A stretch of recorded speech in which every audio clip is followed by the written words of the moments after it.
आज की वीडियो में हम आपको बताने वाले हैं कि हम अपने मोबीक्विक जिप पे लेटर के ड्यू बैलेंस को हम किस तरीके से पे कर सकते हैं और लेट फीस से हम कैसे बच सकते हैं और मोबीक्विक जिप के ड्यू बैलेंस पर कितनी लेट फीस लगती है, कितना चार्ज लगता है या फिर कितनी पेनल्टी लगती है और मोबीक्विक जिप पे लेटर के ड्यू बैलेंस को अगर हम पे नहीं करते हैं तो क्या क्या नुकसान होते हैं। A to Z सारी जानकारी इस वीडियो में हम आपको देने वाले हैं, तो इस वीडियो को आप बिना स्किप किए एंड तक देखते रहिए। तो गाइस देखिए, सबसे पहले हमें यहाँ पर अपने मोबीक्विक ऐप को हमें इस तरीके से ओपन कर लेना है। मोबीक्विक ऐप को हम जैसे ही ओपन करेंगे तो कुछ इस तरह का इंटरफेस हमारे मोबीक्विक की एप्लीकेशन में शो होने लगेगा और यहाँ पर हमें काफी सारे रिचार्ज एंड बिल पेमेंट से रिलेटेड हमें ऑप्शन देखने को मिल जाएंगे। ऊपर की साइड लिखा हुआ है मोबीक्विक बैलेंस, यहाँ पर हम इस तरीके से क्लिक कर लेंगे तो गाइस यहाँ पर हमारा मोबीक्विक का वॉलेट बैलेंस शो हो रहा है जो कि इस टाइम 100 रुपए है और नीचे की साइड लिखा हुआ है जिप बैलेंस। तो गाइस मुझे यहाँ पर मोबीक्विक की तरफ से 40,000 रुपए की जिप पे लेटर की लिमिट मिली हुई है, तो 40,000 रुपए में से मैंने यहाँ पर 7,790 रुपए यूज कर लिए हैं बिल पेमेंट में और यहाँ पर जो हमारा जिप का बैलेंस है वो 32,200 रुपए यहाँ पर बचा हुआ है। तो गाइस देखिए, अगर आप भी मोबीक्विक जिप को एक्टिवेट करके 60,000 रुपए तक की अगर आप लिमिट लेना चाहते हैं तो इस टॉपिक पर हम ऑलरेडी वीडियो बना चुके हैं। डिस्क्रिप्शन में आपको वीडियो का लिंक मिल जाएगा, उस वीडियो को देखने के बाद मेरी तरह आप भी जिप लिमिट को एक्टिवेट करना सीख जाएंगे। अभी यहाँ पर लिखा हुआ है मैनेज, यहाँ पर हमें सिंपल से मैनेज ऑप्शन पर क्लिक कर लेना है। मैनेज ऑप्शन पर हम जैसे ही क्लिक करेंगे तो इस तरीके का जिप का हमारा डैशबोर्ड ओपन हो चुका है। तो गाइस देखिए, मोबीक्विक ऐप को हम जब भी ओपन करते हैं तो मोबीक्विक ऐप के होम इंटरफेस में मोबीक्विक ऐप हमें बार बार अलर्ट करता रहता है अगर हम अपने ड्यू बैलेंस को महीने की 5 तारीख तक अगर हम पेमेंट नहीं करेंगे तो हमारे यूज किए हुए अमाउंट पर ये 820 रुपए की लेट फीस लग जाएगी। तो इसलिए हमें अपने बिल को पे करना है, इसको अवॉइड करने के लिए लेट फीस को।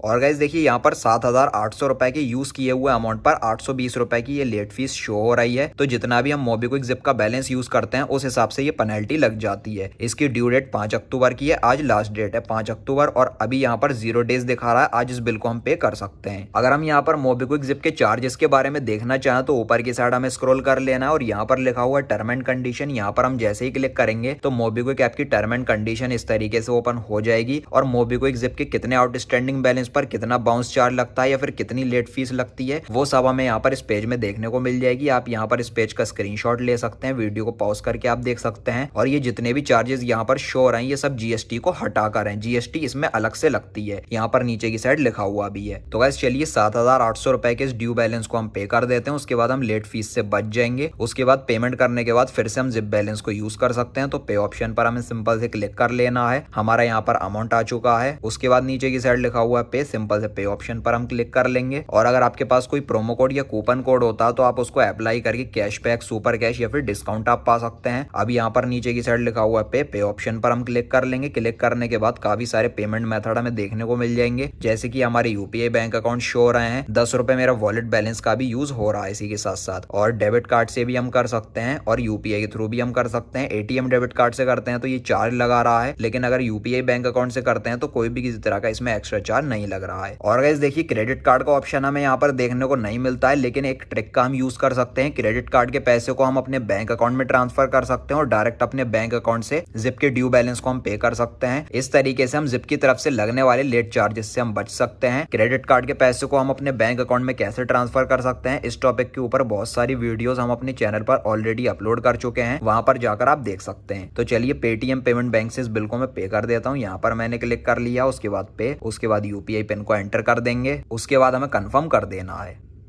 अब आप यहाँ पर देख सकते हो हमारा मोबीक्विक जिप पे लेटर का जो ड्यू बैलेंस है वो सक्सेसफुली पे हो चुका है। तो यहाँ पर आप देख सकते हो 7,790 रुपए की जो पेमेंट है वो रिसीव हो चुकी है जिप को। अब आप यहाँ पर देख सकते हो हमारा जो जिप का बैलेंस है वो यहाँ पर टोटल मेंटेन हो चुका है। 40,000 रुपए की हमारी जिप पे लेटर की लिमिट शो हो रही है। अब हम पर कोई भी किसी तरह का ड्यू बैलेंस नहीं है, सारा ड्यू हमने क्लियर कर दिया है। अब हम पर कोई भी किसी तरह की पेनल्टी नहीं लगेगी। मोबीक्विक जिप के बैलेंस को हम किसी भी ट्रांजेक्शन में फिर से यूज कर सकते हैं, या फिर अगर हम यूज ना करें, साल भर ऐसे ही अगर पड़ा रहा है मोबीक्विक जिप के बैलेंस में हमारे लिमिट, तब भी हम पर कोई भी किसी तरह का चार्ज नहीं लगता है। मोबीक्विक जिप के बैलेंस को अगर हम अपने बैंक अकाउंट में ट्रांसफर करना चाहें तो बैंक अकाउंट में भी हम ट्रांसफर कर सकते हैं रेंट ऑप्शन के थ्रू। इसमें हमें 1% का कैशबैक भी मिल जाता है और जिप का पैसा बैंक में भी हमारे डायरेक्ट ट्रांसफर हो जाता है। फिर से हमें 1 मंथ का एक्स्ट्रा टाइम मिल जाएगा, अगले महीने की 5 तारीख को हम अपने जिप पे लेटर के ड्यू बैलेंस को पे कर सकते हैं, वो भी बिना किसी एक्स्ट्रा चार्ज के। और गाइस देखिए, वीडियो के लास्ट में मैं आपको एक एडवाइस देना चाहूंगा, अगर हम पर कोई भी किसी तरह का बैलेंस ड्यू है तो उस ड्यू बैलेंस को हमें टाइम पर पे कर देना चाहिए। इससे हमारा क्रेडिट स्कोर भी इंप्रूव होता रहता है और लेट फीस से भी हम बच जाते हैं। तो अगर आपको वीडियो पसंद आए तो लाइक और शेयर कर देना और चैनल को सब्सक्राइब करके बेल नोटिफिकेशन पर आप जरूर क्लिक कर लेना। Thank you.